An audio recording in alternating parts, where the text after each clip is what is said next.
Bonjour et bienvenue dans ce nouvel épisode du Cyberjournal. Parlons aujourd'hui des différents formats de texte.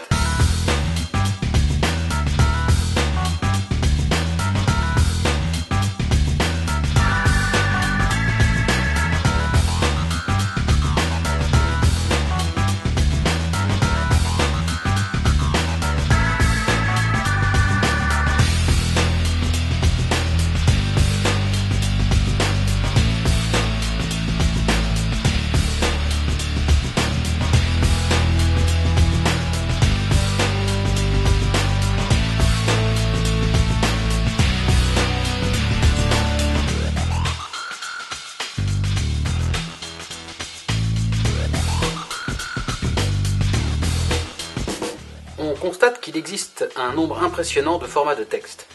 Ces formats sont donnés par l'extension du fichier. Faisons le tour des principaux formats. Le point .doc pour les documents réalisés sous Word jusqu'à la version 2007. Le point .docx pour les documents réalisés sous Word 2007 et 2010.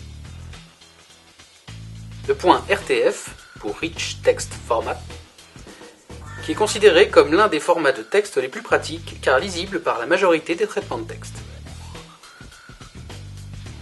Le point WPS pour les documents réalisés sous Works.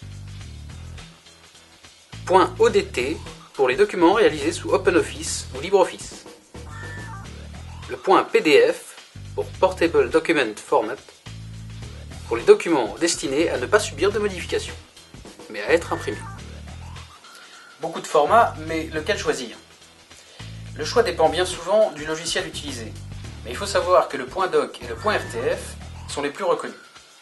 Si vous travaillez sur une version de Word récente, comme les versions 2007 ou 2010, pensez, si vous souhaitez envoyer votre courrier à une tierce personne, à l'enregistrer en version 1997-2003, en point .doc. Car ces dernières versions enregistrent par défaut dans un format différent, le point .docx, qui n'est pas lisible par la plupart des logiciels de texte, ce qui entraînerait une lecture impossible de votre document par votre destinataire. Les ordinateurs sont de plus en plus équipés du logiciel Works, qui est peu onéreux. Cependant, ce logiciel pose de nombreux problèmes de compatibilité avec les autres logiciels de sa gamme. La suite libre OpenOffice, désormais rebaptisée LibreOffice, comporte de nombreux logiciels proches du pack Office de Microsoft. LibreOffice est gratuit et téléchargeable aisément sur la toile.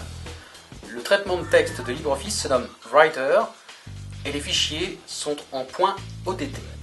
En plus d'être un programme agréable et efficace, Writer offre la possibilité de lire, convertir et enregistrer des documents dans le format Word et pour les versions récentes, le format Word 2007 à 2010.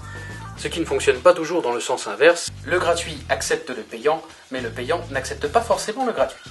Les dernières versions de Word semblent lire les fichiers ODT, c'est déjà un bon début. Enfin, les fichiers PDF sont destinés à l'impression. Ils ne sont pas modifiables sauf exception.